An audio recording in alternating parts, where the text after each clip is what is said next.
दोस्तों, एक 16 साल की लड़की जो कि अपनी माँ को कहती है कि वो अपने प्रेमी के साथ शादी करना चाहती है और वो तभी अचानक से एक दिन वो अपने घर से फरार हो जाती है। लेकिन जब वो अपने घर से फरार हो चुकी थी, तो फिर 3 दिनों के बाद अचानक से वही लड़की अपने ही बेड के बॉक्स में मिलती है, जो कि और भी भयावह तरीके से बुरी अवस्था में होती है। और किसी को यकीन ही नहीं हो रहा था कि आखिर वो लड़की उस बेड के अंदर पहुंची कैसे थी। आखिर यह पूरी कहानी क्या है, जब आप सुनेंगे तो आप भी हैरत में पड़ जाएंगे। तो वीडियो के अंत तक बने रहिएगा और इस पूरी कहानी को विस्तार से सुनिएगा। तो चलिए दोस्तों, इस कहानी की शुरुआत करते हैं।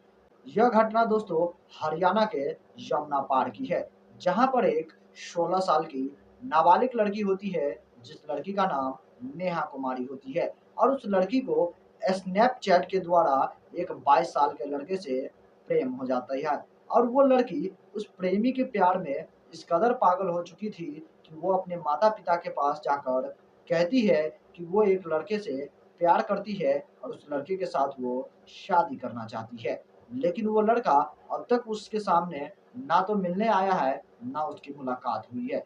वो सिर्फ स्नैपचैट पर उससे बातचीत करती है और उसी लड़के से वो शादी करना चाहती है। लेकिन जब यह बात उसके माता-पिता को पता चलती है, तो उसके माता-पिता हैरत में पड़ जाते हैं और वो अपनी बेटी की शादी की करने से साफ इनकार कर देते हैं। और वो इस मामले को लेकर नज़दीकी पुलिस स्टेशन में कंप्लेंट करवा देते हैं। लेकिन वो लड़की एक दिन, नेहा जो थी, वो अपनी माता-पिता को बिना बताए हुए ही अपने घर से फरार हो जाती है, ताकि वो अपने प्रेमी के पास चली जाए और उसके साथ वो शादी कर सके। लेकिन नेहा जिस प्रेमी के पास मिलने के लिए पहुँचती है, वो प्रेमी उसे धोखा दे देता है।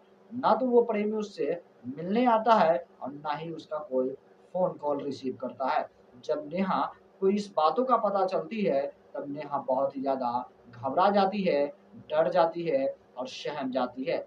इसी डर की वजह से नेहा चुपचाप अपने घर में आती है और अपने घर में अपने बेड में से कंबल निकाल कर जो है सोने की कोशिश करती है, लेकिन थकी-हारी, भूखी हुई होती है। इसी वजह से वो बेड वाला जो बॉक्स खोली हुई थी, जिसमें से वो कंबल निकाल रही थी, उसी में वो गिर जाती है और उसी कंबल के अंदर वो ढक जाती है। और लगभग 3 दिनों का वक़्त हो चुका था और इसके बारे में किसी को कुछ भी भनक नहीं था।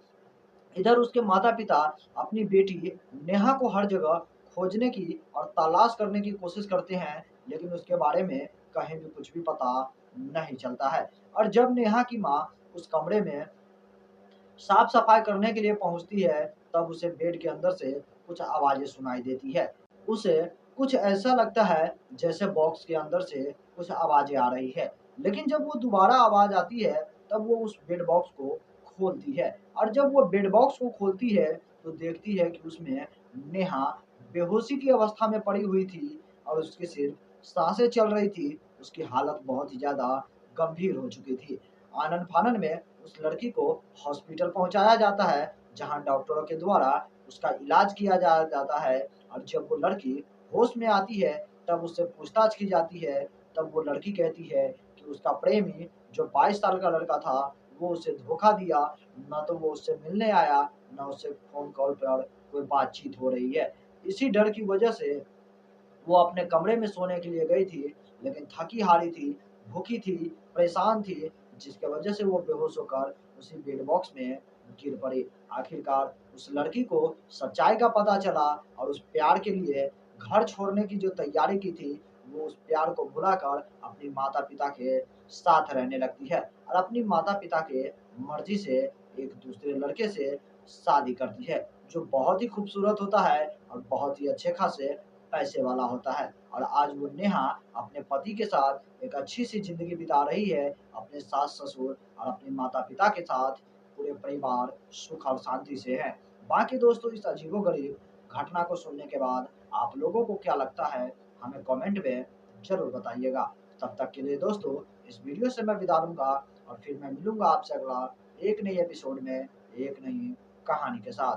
तब तक के लिए जय हिंद, जय भारत, सतर्क रहिए, सावधान रहिए।